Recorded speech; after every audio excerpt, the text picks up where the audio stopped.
Hello and welcome to Quantum Drive. I'm Rob. I'm Katie. And our ongoing mission is to discuss every episode of the Orville. Today we'll be discussing Season 1, Episode 1, which is called Old Wounds. To start us off, Katie has gathered some trivia about the episode, so let's take a look at that. I had a lot of fun looking up trivia for this. Yeah? So after I rewatched the first episode, I scoured the internet, and I found some really cool stuff about the show. Like, Alara, if you watch the first episode, she doesn't have eyebrows. Yes. But in the rest of the show, she has eyebrows, and apparently she shaved them off. Halston Sage shaved them off for the role, but it was received poorly, so they had to put fake eyebrows on her for the remainder of the season. So you can Google it, and you can see before and after pictures, and it's like a striking difference. Everyone was like, we can't accept that you don't have eyebrows, but we accept the ridges and the ears and all the other stuff, but no eyebrows, I'm out of here. I know, it was like the alien factor wasn't enough. It was like the eyebrows were the point. That was what set people over the edge, I guess. But yeah, so you can actually see some differences in the makeup too, which I thought was really interesting. Also, near the beginning of the series premiere, there is a scene that shows the bridge from outside of the ship. And they said that this recalls an opening scene of The Cage, which is in the original Star Trek pilot. Okay. And I actually really loved that scene when they're showing the Orville leaving the dock. And there's like an overhead shot where they look inside from like the window above the bridge. And I just thought that was a really cool like aspect to see, because you don't normally see. You're always on the bridge. It's and this true. was a cool way to, you see like how little they are and how massive the ship is too. Yeah. And usually in like Star Trek, especially in like TOS and TNG, when they did stuff, they didn't quite have, obviously they didn't have the capabilities that we do now. So that would be like a still image that would be moving with the model. So we didn't see motion on the bridge like we did in the shot here. Yeah.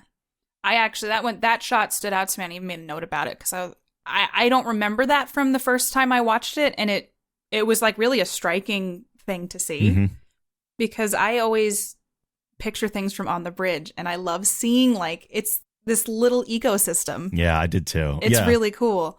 And then I found Penny Johnston Gerald, who plays Dr. Claire Finn, was a regular on the last season of Deep Space Nine as Cassidy Yates.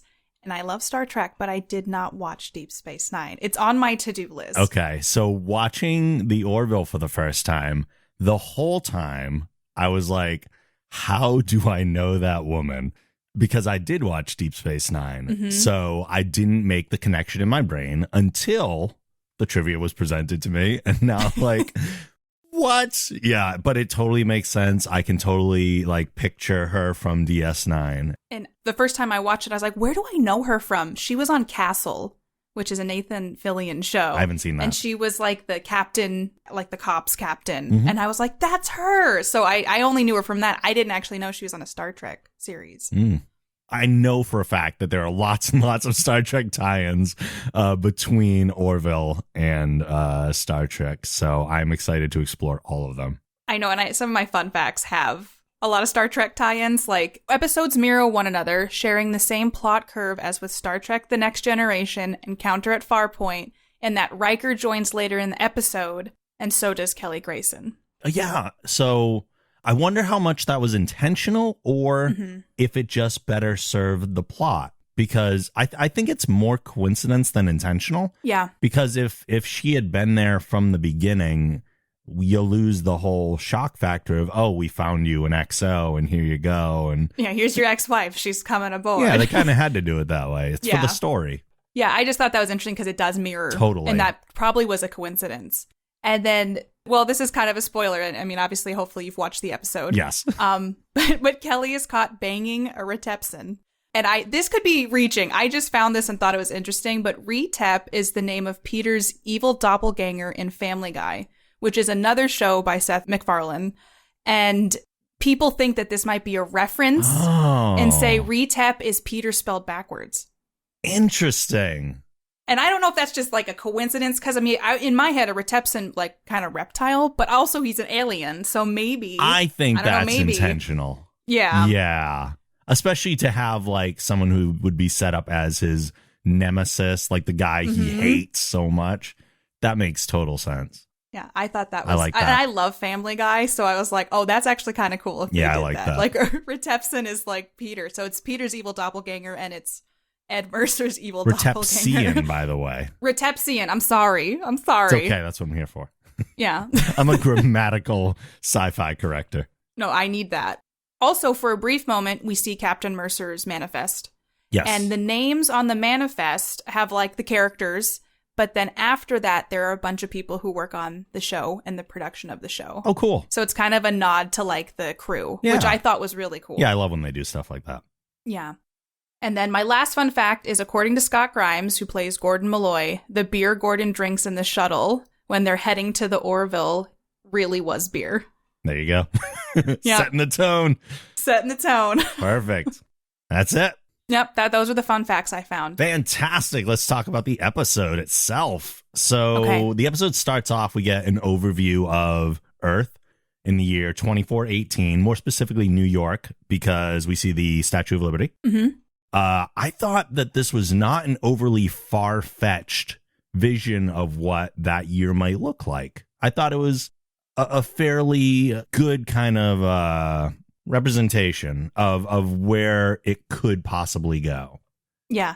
The thing that stood out to me was his flying quote unquote car. Mm-hmm. I guess it would be like a pod. And I just remember watching him pull up to his home and thinking how cool it would be if flying cars were actually like that. Yeah. And just the whole, I agree. Like it wasn't so far fetched to believe that could be a reality in the future for a city on Earth. And because sometimes you watch things that are super sci-fi and it's like, whoa, that's far way advanced. Every building is so different, like sleek, and this just really looked like bigger and taller.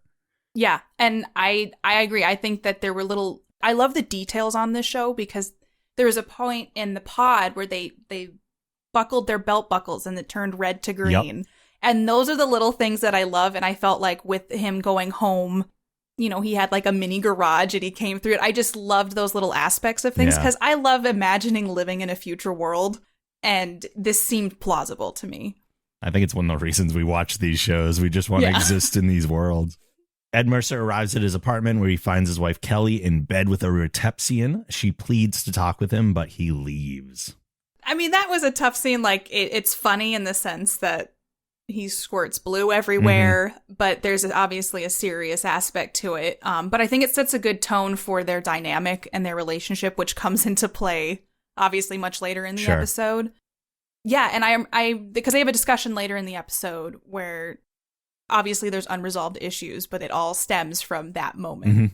Yeah, it's kind of a big underlying thing underneath this. Like, yes, this episode has its own plot, but this is kind of like, I don't know which plot would be the A plot and the B plot, because we're really exploring them kind of in a parallel way. One doesn't feel more or less important than the other.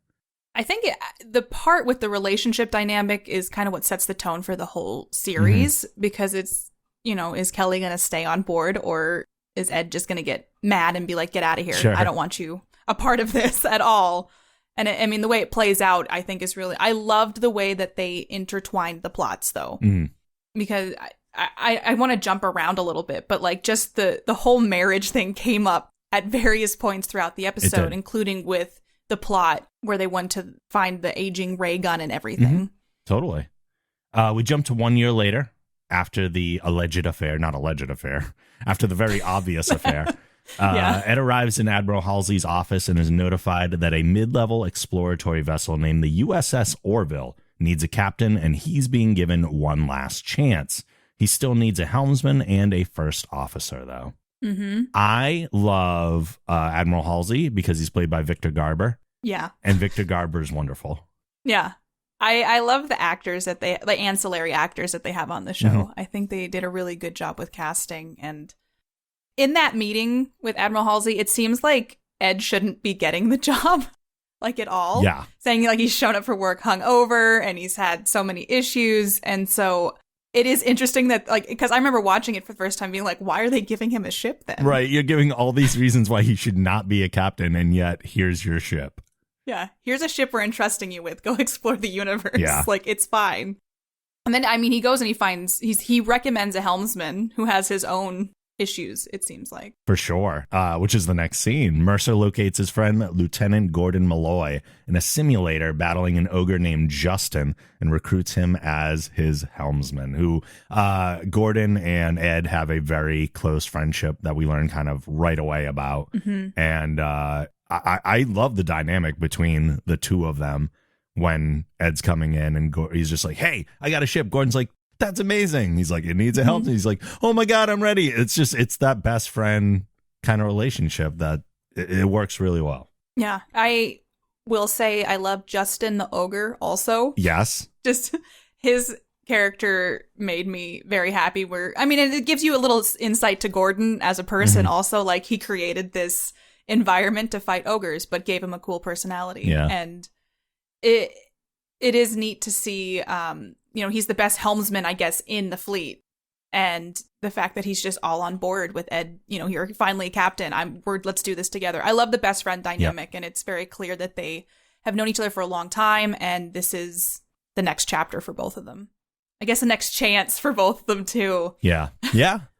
I think one of the things we'll get into kind of here and there is the seriousness of some of the plot versus the comedic tone and the little jokes that they insert here and there. And mm-hmm. sometimes they work together really well. And other mm-hmm. times they very much butt heads with one another from like a tonal standpoint. Yeah. I personally found a lot of the comedy in the pilot to be problematic. And when I first watched it, I remember being like, I don't know if I'm going to like this show. Mm-hmm. Because a lot of it did feel crowbarred in. The stuff with like, the stuff where Halsey's talking about Gordon drawing penises on everything.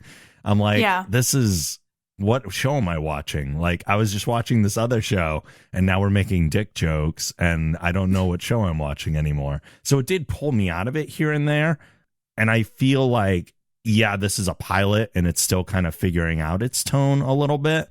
But I have to say that one of the comedy bits that really did work for me is the Justin thing, where you just see this big ogre and all of a sudden he's like, hey, man, what's up? It was so good. I enjoyed that. Yeah, I liked the comedy bits, even like he's drawing penises on things, because I think in my head it brings it more into a real world aspect. And I like that part of things because it feels more real to me than, I guess, like some of the more serious sci-fi shows. And I love, because humor is a part of our world, and it makes me happy that that's incorporated into something that can be very serious at times and deal with very serious issues. One of the things, or one of the best descriptions that I've heard of the show is that it is an office place comedy that just happens to take place on a starship. I guess I could see that. One of the things that I thought was interesting is when they were advertising the show, it seemed like a slapstick 30-minute sitcom. And I was like, all right, obviously I love Seth MacFarlane. I want to see what this is. And I love space. And so then when I watched it, I was like, this is so much more than just like slapstick jokes and things. And I think that in a sense maybe did a little bit of a disservice to it, because there is a lot more substance to it. Agreed. Than just the comedy. Yeah. And I think it also threw me, whereas I wasn't sure if I was going to like it because it just looked like a comedy. But then when they gave me more, I was like, ooh, like I see the potential in this when it takes itself away from the comedy a little bit, and I want it to be more. So I feel like especially the early episodes are much more comedy based. Yeah. I feel like they found a good balance like later in the seasons and stuff. Totally. I will say that for a pilot, though, I thought this was one of the easiest pilots I've ever watched. Yeah, it's very watchable. It's easy to go through. It's fun to watch. I want to learn more about the characters. It was in my head kind of seamless in the way they did it, because sometimes it's like, oh God, I got to get through the pilot and then the first 3 episodes. All the exposition. Yeah. And I'm like, then I'll finally get into it. And like right off the bat, I was like, this is a easy pilot for me to watch, and I'm already ready for more, and I feel like I have a good understanding of everything, which I think is hard to do. It is, and I don't know if you know who the director is for this, but I think it was Jon Favreau. It was Jon right? Favreau, yeah, which speaks volumes. I mean, the guy is insanely talented. We've seen the work he's done in recent years, and he can pretty much tackle anything, and I think that shows here. This was not an easy thing to pull off. No. Space shows in general are hard to pull off when you're setting up, because it's not only Earth or the environment of Earth. It's like the entire universe, plus all these different alien races, and there's a lot to unpack there. And I think they did a really good job unpacking it in a pilot. Very true. Mercer and Malloy make their way to the Orville in the shuttle pod. We get the whole beer in the shuttle pod bit, like you were mentioning before. I wonder what kind of beer it was. Space beer. We get our first look at the Orville itself. What do you think of the design of the ship? That I actually wrote about this in my notes, because when they pull out and you see the whole ship, I mean, I grew up in the era of like Star Trek The Next Generation with the Enterprise D and everything. I loved the interpretation because it's different. Yes. And honestly, when you first see the engines, and the nerd in me got really excited because I was like, I want to live on that. Yeah. Like, that's my dream. Even though, like, you know, whenever these go on these missions, there's all this like crazy things they encounter. I'd probably be one of the first casualties to die. They'd be like, there's casualties on the lower deck. It would be me. But I would love to live on a ship like the Orville and just... I think it was very sleek, and it's hard to pull off a good ship design, and I think they did a good job. It's very difficult too. I will say that at first I was like, I don't know, especially the three ridges of the engines in the back, that kind of threw me, but it's grown on me.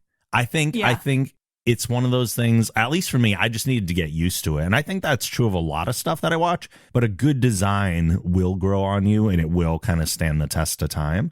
So even though it didn't jump out at me right away as, oh, that's amazing, I think it's amazing now. Yeah. Well, what were your thoughts when it was a long time ago when like Next Gen came out, but when you first saw like the Enterprise D, did you have like a similar reaction or? No, because I loved everything about that show. Yeah. When I watched Star Trek, I was a kid and I was in a world of wonderment as to like all this stuff. And I think you're a lot less critical. When you're a kid, you're just like, I'm being presented with some of these concepts for the first time, and I accept all of them without any judgment. And now we're just so jaded. And I know, it's you age, and then you become more critical. Yeah. I really like the ship design though, and especially since it's an exploratory vessel, I feel like it works. The design works really well. It's not like a battle cruiser or something like that. Totally agree. In the ship's shuttle bay, Mercer gathers the crew for an introduction. He then meets the senior staff while introducing them to the viewers. So this serves that dual purpose of kind of really just a rundown of who's on the ship. So we should do that same kind of rundown and introduce our audience to the characters, even though they watched the episode too. So first up is Chief of Security Alara Katan, who's a 23-year-old Zalayan. The gravity on her homeworld is much stronger, so in Earth gravity, she has super strength as a result. You notice there's no eyebrows. No eyebrows. There are no eyebrows. Granted, we wouldn't notice this yet. But no, I didn't honestly notice until I looked up the trivia. And I was like, oh, crap, it is different. But her character, they did a good job introducing alien races. They explained enough background that you could have a basis for what their purpose. Yes. Like her being a security officer, she's strong. She's young. She's been fast-tracked because not many Salayans join the military. I thought they did a really good job with introducing each character with their ship's purpose or their job and enough about their background, too. Yeah, and like one line of exposition, they let us know, oh, not a lot of us join the Union, so when we do, we get fast-tracked. Oh, okay. Sure. Yeah, totally. I get it. That's fine. Yeah, let's move on. Like, it was one of those things where I'm one of those people where if there's any sort of plot hole, I get hung up on that. And I'm like, now I can't move on. I can't reconcile this in my mind. And I didn't have any of that when we met each character. I did at first. I was like, why would they do a 23-year-old security officer? Even if they're fast tracking her, why would they put that in the show? And I was like, oh, I'm an idiot. Of course they would put that in the show. Now we have like a younger person who the older people can like teach lessons to, and she can have that like coming of age and learning things and experiences because she is a younger person. So like that's great for storytelling purposes. Why would they not do that? Yeah. The next one up is Navigator John Lamarr, who we don't get a lot out of aside from the fact that he wants to drink soda on the bridge. Which that's one of the comedy things that I loved because I'm like, it's so real. Like you would never have that conversation on Star Trek: The Next Generation. No. And I feel like the way our society is, it's very much like that is something someone asks, like, can we still have soda on the bridge? Which, I mean, you're flying this giant starship. Like, that's not something you should even be asking. You would thinking of, but it brings more of like a human quality, I think, to the show. Totally. And the bit comes back a few times over the course of the episode, which is great. Second Officer Bortus, who is a Moclan and part of a single gender species. They're all male. I think my first thing right away was like, oh, this is Worf. Yeah, I think he's a little drier than Worf. He is a lot drier than Worf, and yet hits a lot of the same comedy beats that Worf did. Mm-hmm. I feel like Bortus, when you're meeting everybody, Bortus is my favorite. I love how serious he is, and he's also very honest, but it comes across just in a funny tone because of just the way he delivers his lines and stuff. But he's the perpetual straight man. But he does such a good job at it. He really does. I really love Bortus. I love all of Bortus's like storyline throughout this episode, and he had an impactful resonance with me when I first was introduced. I was like, I like Bortus. Bortus is my favorite so far. I think Bortus works so well because of all the characters. He's the one that's not aware he's in a comedy. Yeah, there's just something about it that's endearing, and it's just fun to watch him. And like he's also kind of learning some things about humans, and that in itself has been fun to just watch. Yeah, in this episode, I love the part where later on he's on the bridge and they're all talking about Grayson. He's like, I don't think we should be talking about this like that, because he's the one like, no, this is not how we behave, and yet everyone else is just like all over the place. Yeah, that was the scene I was thinking of, and we haven't gotten to Isaac yet, but Isaac brings it up and then they all start talking about it, and Bort's like, we shouldn't be talking about this because it's wrong, but they still do. Yeah. Next, we get Chief Medical Officer Claire Finn. Right away, she seems like the most confident and capable officer. Like, she's there to look after everybody. She is sassy, and I like it. Yeah. She's a great medical officer, I think. I love her hair, too, because she has, like a little bit of green in her hair. Yeah. I don't know why. I feel like in all space shows and space things, there's never, like, differences in hair. And I don't know why that just sticks out to me. And I just love that she has dyed hair. I don't know. And she coordinates it with her uniform. Yes, she coordinates it with her uniform. And it works really well for me. I really like that about her. Actually. I really like it. Then lastly, we get Science and Engineering Officer Isaac. He is a member of an artificial life form species known as the Kalon. Isaac is not an official member of the Union, but acts as a representative who is helping to foster relationships between the Union and his people. And this is clearly the Data. Yeah. And Data on Next Gen was my boy. But like, I love Isaac too. I actually have a Kindle and I named it Isaac because you can name your Kindle after Isaac from the Orville. Fantastic.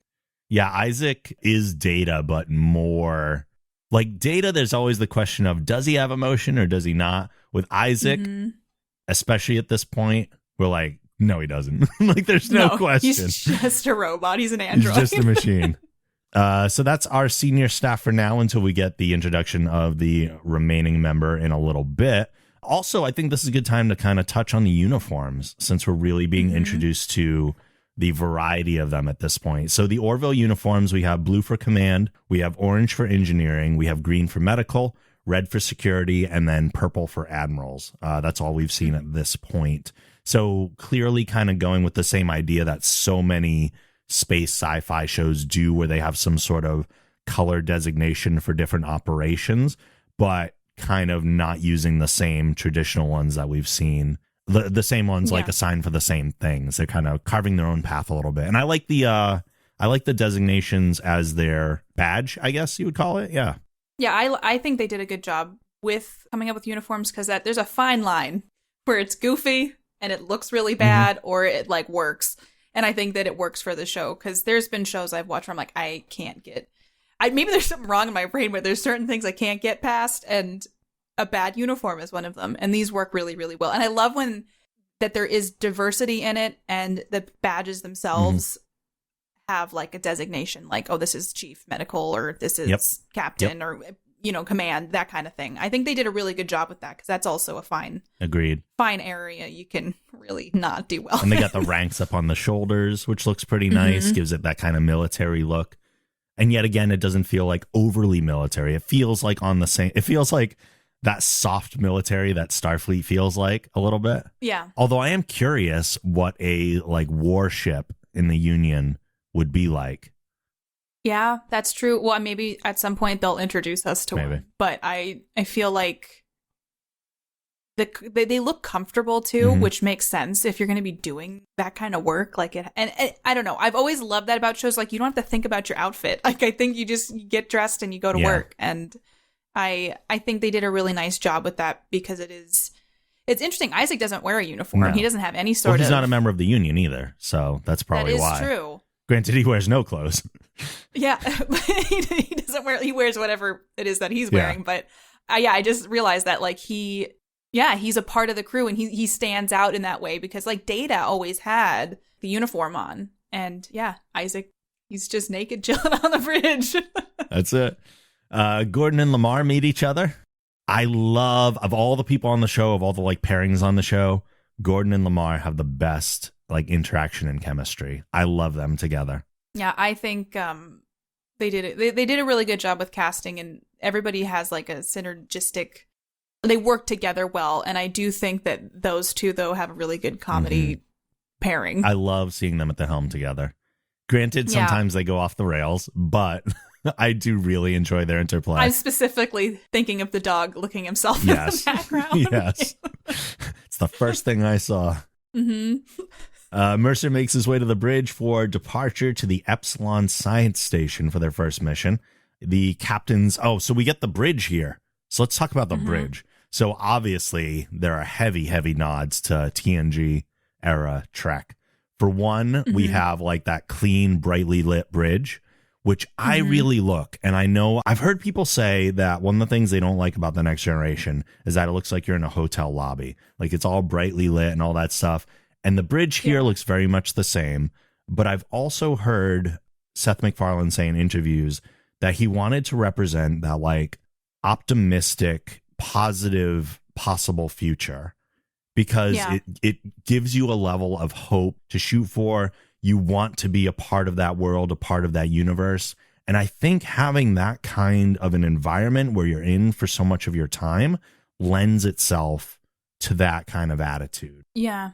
One of the things, too, is like you're in space. You don't have like the natural sun illuminating your world. So like I would feel like in some ways that's just part of not getting sad, like the seasonal affect disorder type stuff. And I think it works well for the environment. I mean, you're on an exploratory vessel. You're going out into space. You can't have like a dingy, dark room with some control panels. Like, and I immediately think of like the evil ships when I think of like the dark. And so it does provide a contrast in that regard too. Totally. The layout is very similar to TNG. We have like the captain and the first officer chairs right in the middle there. Helm and navigation in the front. We have the science and engineering posts off to the sides. Instead of like the horseshoe, the security horseshoe that they had on the Enterprise bridge, they have like the two separate consoles and a gap in the middle, which makes way more sense because you don't have to walk around it every time or leap over it like they had to do on the Enterprise. So although Bortus and Alara, we see them first at those posts in the back, but they seem to spend more of their time off to the side. Yeah. And I feel like when you're thinking of a ship in general, like there's probably only so many places you can put control, and like helm makes sense to be up where front. Else would you put it? Yeah. So it does have like very similar feelings, but it does seem like Bortus and Alara spend time on the side. And I can't remember if anybody else stood behind them. Yeah, I'm thinking of it, and nothing's really coming to mind, so they might throw like extras and stuff there, but no, I love the way that they did the staircase that goes up to the bridge too. I love LEDs, and like the stairs were all illuminated, and I was just like, this is so cool because I don't feel like we ever really saw that on Next Gen. It's like an elevator that takes them. Yeah, the turbo lift, Yeah, the turbo lift. Directly to the bridge. Yeah, and I loved that there was like this elegant spiral staircase that led up to the bridge and also provided some separation from like the civilian people and the other workers on the ship. So I thought that was actually really cool visual to see because you don't see that normally. True. Ed is notified that his first officer has been assigned, and it's his ex-wife, Kelly Grayson, who actually requested the assignment. He's not happy about it. No, I love when he ran off the bridge. No. Yeah. Kelly meets Ed in his office and apologizes for what happened. After a short argument, she says that she'll transfer as soon as another XO is available. So she's kind of there as a placeholder, but then, or she intended to probably be there longer. And then as soon as she finds out how upset he is like, okay, well, I will get out of your hair as soon as I can. Which is interesting that she requested it. Mm-hmm. That to me, I don't know that if it's ever fully answered. I think it is in the final scene of this episode. Yeah, that is true. But it is interesting because it's like, oh, is she trying to like reconcile with Ed? Or like, what's her motives? Or she just wants to see him win? Like stuff like that. They do work well together. That's one thing that is true. One of the things is like when they first, Ed's in his room or his office and she comes in. This is just some of the silly little detail stuff that I love. It's not silly, but like when he's typing on the computer and it's lighting up on the screen, like that stuff makes me so happy. But when she walks in and she's like, hi, and they just say hi to each other, it's a very human interaction. And then they just start arguing immediately. Which is also a very human reaction. Very human thing. Upon arriving at Epsilon 2, they speak with Dr. Aronov, who says that while he did make a supply request, those supplies aren't needed. There's actually an urgent matter that they need to discuss on the planet's surface. I recognize this actor, although... He is also from Deep Space Nine, I believe. He's from a lot of stuff. Yeah, I recognized him too. But that was another fun fact that I found but didn't include. But he was also, I guess, an actor on Deep Space Nine. Of course. Mercer, Grayson, Finn, and Catan take a shuttle to the surface to meet the Doctor. So here's one of the things that I did not like about the episode that I was ready to be done with as soon as they started doing it. We get Ed making the first of many public jokes about his ex-wife and just like poking at her and jabbing her the whole time. I'm like, okay, you're establishing that Ed's very petty, but like all those jokes just they made him seem like less of a captain to me. See, and I think maybe I have a different view on it just because I think it's human. Yeah. And it accelerated some of the character development because you only have like an hour to do all that, or even less now with commercial breaks and stuff. And so when they find out about this aging gun and he's like, oh, can you reverse it so that you can go back and change? Yeah, all that I was just like, like let it go. I know. See, but what I like though is I think it created enough conflict that it is resolved by the end, and it shows that even though they have their differences in times of need, they did work together. True. My fear was I guess I viewed it that way, but yeah, my fear was that it was just going to be an ongoing thing, like nonstop. Like this is gonna happen all the time, and I'm done with it already. See, I guess it didn't happen too much that I was like, oh gosh, or anything. It is funny because like basic decency teaches you to not do that kind of stuff in public. And also protocol. Yeah, I feel like, and I mean, he's got a lot riding on the fact that he's in charge of the ship now and he's in command. And I think if it was anybody else besides his ex-wife who cheated on him, it probably wouldn't have worked as well. He would have been reported. Aronov says they need protection from the Krill due to a discovery they've made. As they make their way through the station, Alara meets a creature that's actually their chief botanist, and Aronov gives Ed some genetically engineered redwood seeds that were designed to grow anywhere. I like the little twist of the botanist reveal. Granted, it's not like a major character, like it doesn't actually do anything aside from like basically saying hello, but I like that we're presented with this creature who we are assuming is just like being studied or part of the experiment, and then pops out of the water, and the Doctor's like, oh yeah, that's our chief botanist. Like, oh yeah, stop being so judgmental. Yeah, I like that too, because you think, oh, that's a specimen. That's just a part of this lab. But it does introduce you to like, the world can have more than humanoid aliens, which I really like, because sometimes I'm sitting there and I'm like, these are only just humanoid aliens. And like, there could be so much more. And I thought that was a really good nod to saying, hey, this universe is big and you're going to see a lot of different things. We got that with Yaphet as well, too. Even though we weren't formally introduced to him yet, he is still present and also non-humanoid. So Yeah, it is nice to have that because I think that is also a hard thing to do in shows and take it seriously. And I think they did well with this, especially with that part with the botanist. I thought that was really well done. I did wonder why they were kind of wasting time on the redwood seeds at the time until you find out later that they're a critical part of the plot. You just don't know that yet. But it's a delicious snack. But I think Ed did a good job, too, where he just was like, he took a bite, he's like, yeah, great, whatever, and then shoves it in his pocket. Yeah, like, what is this all about? Because it's time, like, yeah, like, he felt like it was wasting his time, too. I'm also wondering if they had to coat the Petri dishes with something, because if these seeds can grow anywhere, why are they not, like, embedding themselves in the actual dish that you put them in? It's the suspension of disbelief. Like, they're scientists, so they've probably found a way to, like, keep it from growing. Yeah. No, it is true. But it would grow slowly, right? True. Yeah, so like that would be something that they could maybe they just constantly have to have a supply of seeds. You always have to dump it into a new container so it doesn't take root into something. There's new seeds every single day. The discovery they've made is a device that creates a temporal field that accelerates time within a bubble. While the benefits are many, it could also be weaponized. Aronov didn't want to notify the Union over subspace channels because he feared the Krill would intercept. And we don't know a ton about, we've only heard them mention up to this point. They haven't talked about the Krill explicitly, but they just allude to the Krill as in like, they're our enemies. They can't know this stuff. Yeah, the pilot jumped right in with a lot of things, like introducing the Krill as the main, I think, nemesis in space, and that the Krill are the ones to watch out for. It reminds me of Romulans.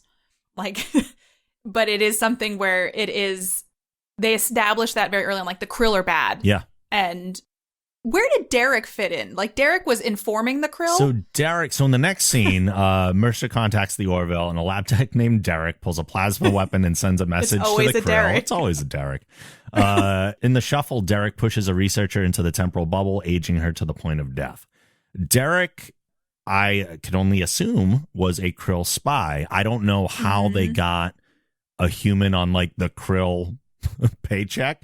But they somehow convinced Derek to relay information back to them at some point. Yeah. Derek got his, though. So. Oh, Derek got his, for sure. I did think it was a good use of, like, having the lab tech getting aged just to kind of show us the danger, the true danger. Like, yeah, they used it on a banana, but they had to do a little bit of, like, Raiders of the Lost Ark on this thing to really, like, age her super quick. Yeah.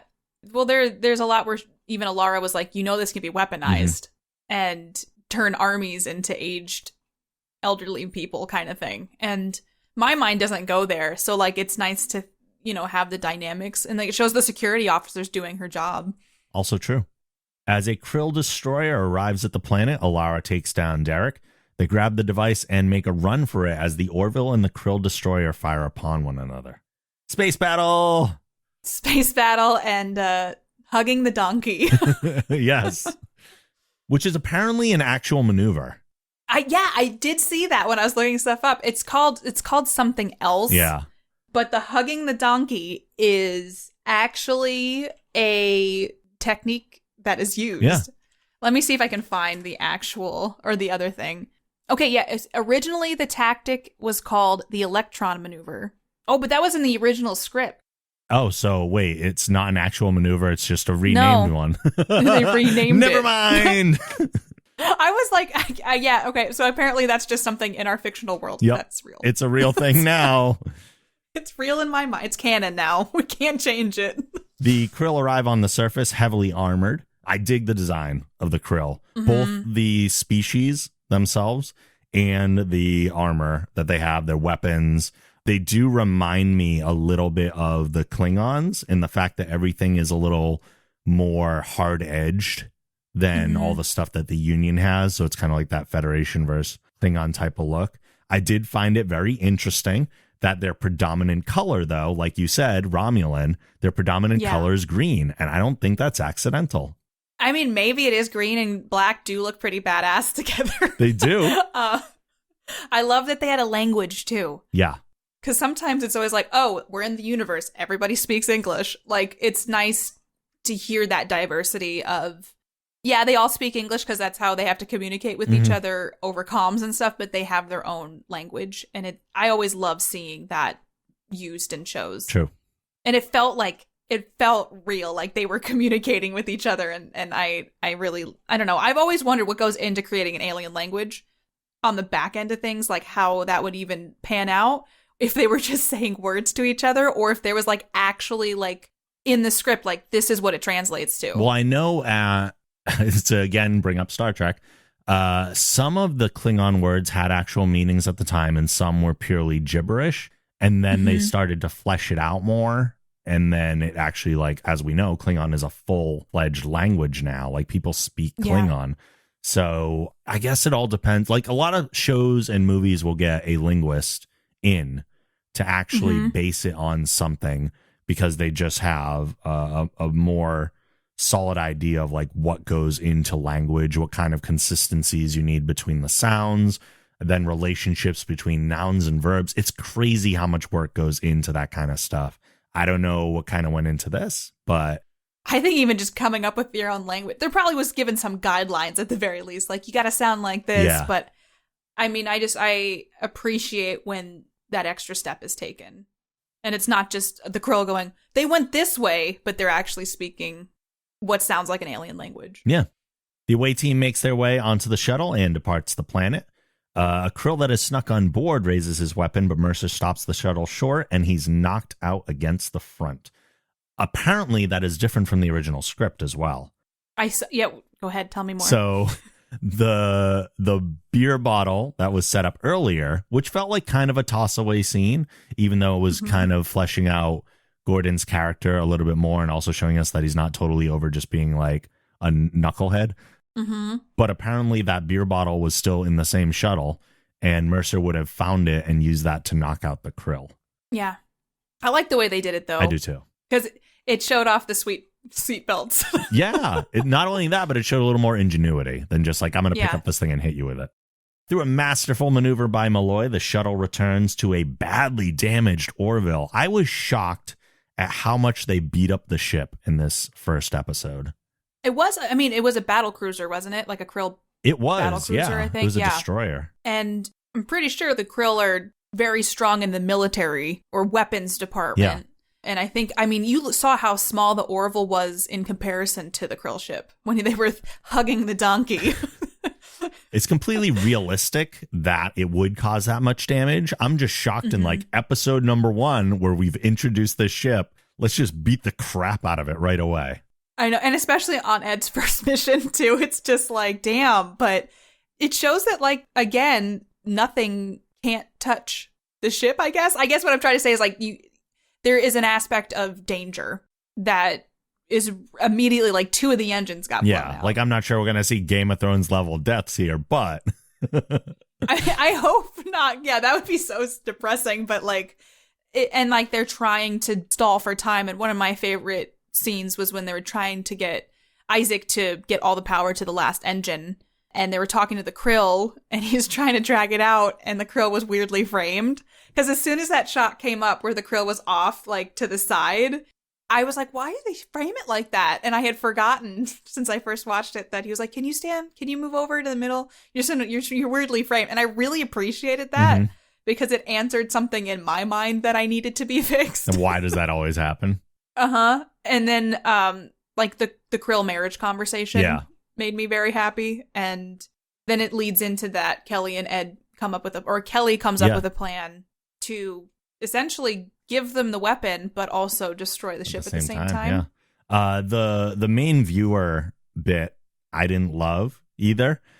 I feel like this is a thing we are on opposite sides of, where you, like, love every joke they include. Oh, I love it. I'm like, I get the joke. I understand the joke. But I think the thing for me is I don't like the comedy that either pulls me out or slows down the plot to, like, a completely standstill point. Yeah, and I think for me, it is like that. If you were going to stall someone like the Krill, that was the way that he did it. Like, it was a very, like, in my head, it's how I would have done something. Yeah. Like, how I would have been like, oh, hey, can you move over? This doesn't look right. Like, can you stand a little bit this way? It's a little distracting. And it just brings in something that's a little bit more real life to me.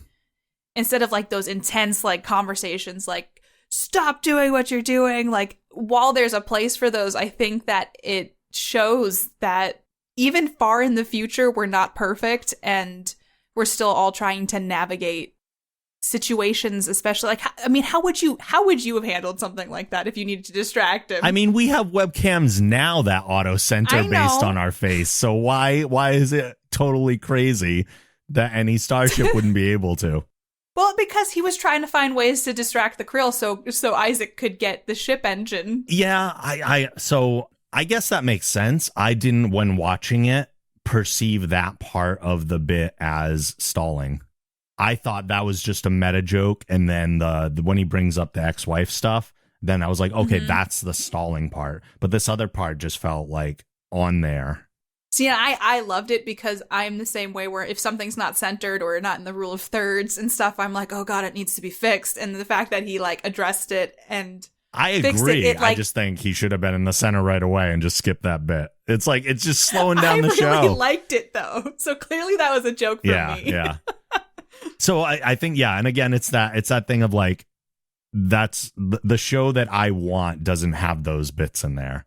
I like comedy. I like the Justin stuff. I like some of the other stuff that was in there. If it slows down the plot or if it pulls me out, I'm like, ugh, because now I'm being reminded that I'm watching a show and I can't just lose myself in it. Yeah. I mean, I guess I could see that in some ways, but for me it works. And like, I feel a connection to that humor too. And so for me, it just like, I'm like, oh yeah, I really like what they did there. And of course not everything's going to land, but maybe that's why they do so much of it is so that it will resonate with some people. Because not every joke's going to resonate with me that would with you. And I don't even think that there's not a show where that all works. But I saw the serious parts of this and wanted it. I just want I am not being a completely fair critic of it because I want it to be Star Trek. Yeah, but it's not. I know it's not, but I like that's my point of reference. So when it's and I like the fact that they talk to each other like real people, and there's a lot of it that I do like in that sense. And like I said, I do like a lot of the comedy bits. There are just certain ones that don't necessarily work for the tone that I would love to have. I guess to me too is that there are similarities between the show, but it is unique in its own right. For sure. And like it does have like a lot of unique characters in the writing and in the way that they deliver things that sometimes with Next Gen, when I watched that when I was a little kid. And so I grew up with it. And watching the shows now as an adult, I'm like, wow, those are things I didn't pick up on in the nuances and like how seriously toned it is too. And I think what I like is that life is very serious. And I love that the Orville brings in the fact that stuff can be serious, but you can also laugh at it. And that they tackle crazy things like this aging weapon gun thing. But you can laugh about, the fact that marriage is hard, even across alien species and humans. Yeah. It's a partnership. So as you were saying before, the Krill demands the device or they'll destroy the ship. Grayson suggests a plan in which they attach one of the redwood seeds to the device. I love that they just super glue it.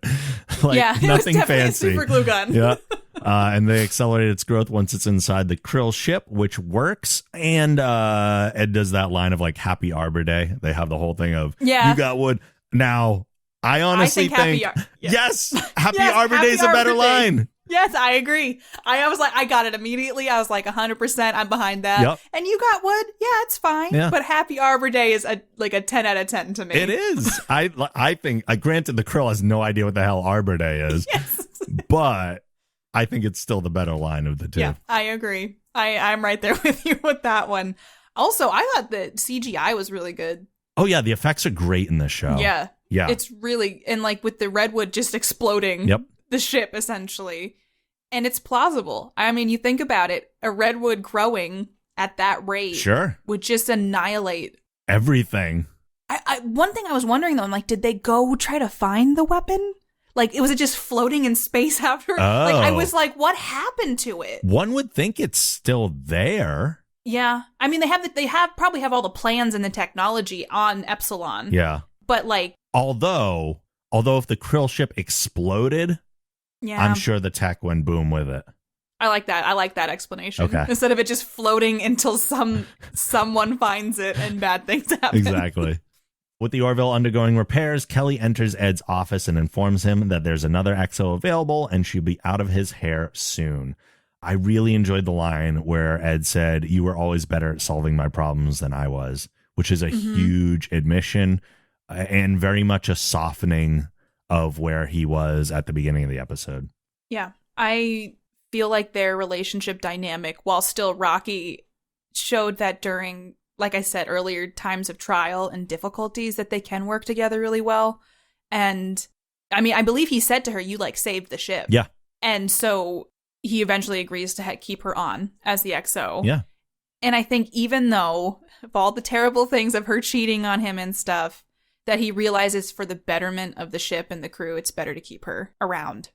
And for himself too, I think, yes. Even though it's not totally clear, but I think like he doesn't explicitly say that. I think he knows for his sake too, having her around is a good thing. Which I think is one of the reasons that she requested to be there, is because there's this non-closure that they both have hanging over their heads. Ed says he's moved on, but has he really? No. So as soon as she shows up, they're reopening the old wounds. And then pull it together. And then they're kind of dealing with this past issue, and they both realize in this moment that they are better together than apart, even if that's not in a romantic way. They know that their strengths and weaknesses complement each other. So they are kind of the perfect pairing for this. And I think, again, kind of going back to what you said about the casting, having Seth MacFarlane here with Adrian Palicki, they're wonderful together. Yeah. They're great. Yeah. Everybody kind of plays off of each other really well. Yeah. And it feels natural. It doesn't, sometimes again with pilots, you're watching it and you're like, oh, that's not really worked out quite yet. It feels like, and I feel like there's probably like a little bit of an awkward period when you're just getting the groove with something new. Yes. And I didn't feel that with this show, which I think is hard to accomplish. I watch a lot of shows and I don't keep watching them because I can't get through the first few episodes. And I was already smooth sailing like 10 minutes into the first episode of this. Yeah. I mean, granted, it's bringing in some things from our childhood and kind of like using that as a stepstone. And that's totally fine. That's what I wanted them to do anyway. So Yeah, this was a space show that I've wanted for a very long time. Yeah. Or sci-fi show. This is a show that I love the genre. I watch everything, but this was one that I really had wished into existence. I feel like I wanted this to be like I miss Star Trek: The Next Generation, and this helps give me that satisfaction, but in a new and unique way. Yeah, it's similar enough to where I get some of those like comfy home feels, nostalgia-ish, and different enough to where I don't know what's gonna happen. Yeah, and it's tackling issues of today that I think, or like, I mean, see, I'm not trying to jump ahead too. I know, but like it's a modern twist. Yes, for our generation. Yep, and I think that's really cool. Grayson meets Admiral Halsey in his office. It's here that we learn that she's actually responsible for requesting that Mercer be assigned to a captain's chair. This scene was also not in the original script. Really? Yes, it was added in. I forget what the original one was, but I loved this extra layer on top of everything because it doesn't completely redeem Grayson, but it shows that she made an honest mistake and she's trying to repair it. Yeah, because I think she feels responsible for like the issues he's had over the last year. The breakdown of his marriage kind of set him on that path. Yeah, and maybe he would have been a captain at this point had that not happened. It is interesting too that she's like, Halsey's is like, did you tell him? Does he know? And she's like, no, don't tell him. Yeah. And I think that's a really interesting point because if Ed had known, it almost would take away absolutely like, that feeling of accomplishment. Yes. Like they're not rolling the dice on you, Ed. Like your ex-wife got you this job. So yeah, I think that whole last scene, it's kind of like a twist ending almost. A little bit, yeah. Or like a little tiny plot twist to like almost give you like, it's not like a cliffhanger, but it kind of is for like, you want more now. Yeah. I want to watch more now, please. Yeah, and it makes me like Grayson's character that much more. Like, it's not that I didn't like her, But like, she was kind of the person who screwed up Ed's life in a lot of ways, and then just like inserted herself back into it. But now that we have this, it's like, oh, okay, I get it. I can't imagine like joining a ship with that much stigma too, and like the crew talking about it and knowing about it, and like that would be hard enough. Yeah, she's ballsy to put herself back into that situation. Yeah, that's something that I feel like most people be like, nope, I'm out, not gonna. So there's clearly more to that whole underlying reason than just, oh, I want to be an XO on a ship. Yep. So, yeah.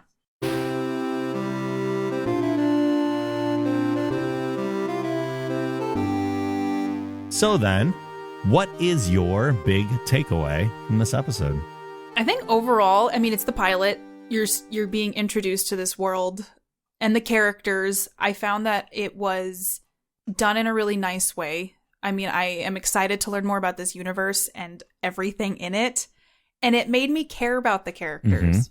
Like, I already am like, I'm invested. I want to know what's going to happen. I think that it was just done in such a way that it made me excited about more. Yeah. And I tell everybody to watch it. Same. So that was my main takeaway, is that I'm just like, oh, you looking for a show? You watch the Orville, please. Like, you're going to really like it. And so, yeah, I think my takeaway is, because it's a pilot, I mean, you obviously don't have that much to go off of besides just new character introduction. It was really well balanced. And I thought that if it makes me care about it already, it did something right. For me, so many pilots of so many TV shows are bad. And it's because pilots have a ridiculous amount of work to do, especially when you're talking about a sci-fi show that is setting up not only the characters like every other show needs to, but also an entire world and structure around them. And I feel like this show did that very well. The seeds, yes, pun intended, are there for a great sci-fi series from the first episode. They're still not sure, though, what the tone that they want is. I don't feel like they know. They lean on the comedy at certain parts. They lean on the drama at certain parts. They don't always work together, but sometimes they do. There are no necessarily deep sci-fi questions in this particular episode, and that's totally okay, given the amount of work that they had to do in other areas. That stuff is for later. We're setting up everything in the universe right now. Totally understand why they would do that. And yet the plot itself was still enjoyable. Even though it wasn't like this big, deep sci-fi question, it was still a fun adventure that they went on. They had a lot to cover in the universe and introducing all the characters. And like I said before, a lot of the comedy felt ill-placed for me. Some of it just didn't work. But again, they're finding their footing. Some shows, Star Trek The Next Generation, didn't find their footing until like season 3. Yeah. So the fact that they're this far ahead from episode number 1 speaks volumes for what they've done. Honestly, kudos to them for unpacking all of that in a pilot and having it seem seamless. Yeah. Because, my friends sometimes would be like, hey, you should watch this show. And I'm like on episode 5 and I'm like, when does it get better? Yeah. And they're like, you just got to get through it. There's a point. And I'm like, but I want to, I feel like that. And like, as I've gotten older, I don't have as much time to set aside for entertainment. And so when I do, I want to make it count. And I felt from the get-go that I invested my time wisely. Same. In the Orville. Yeah. So yeah, I think they did an excellent job. And I'm excited for more. As am I, and there certainly will be more. But before we wrap up this episode, your husband's a big fan of the show too, isn't he? He is. He has agreed generously to give us little snippets of review for each episode. He has decided that he would like to share every time we do an episode what his 1-sentence review would be. And here it is.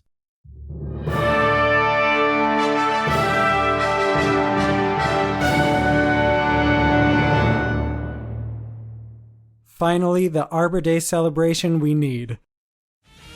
Quantum Drive is a production of the Geek Generation. If you like this show, be sure to check out our other podcasts on the Geek Generation Network at thegeekgeneration.com. If you'd like to support the show and get access to exclusive bonus podcasts along with other perks, you can visit our Patreon campaign at thegeekgeneration.com/support. You can follow Quantum Drive on Twitter at Quantum Drive Pod and me at TheRobLogan.